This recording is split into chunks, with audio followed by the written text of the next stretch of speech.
हमारी अच्छाई बिना जमीन के, बिना पानी के हमें फल देती है।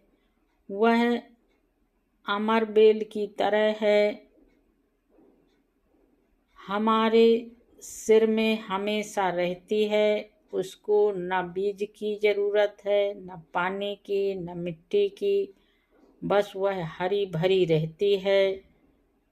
वही अमर बेल जिस पेड़ में छाई होती है, वह पेड़ सूख जाता है।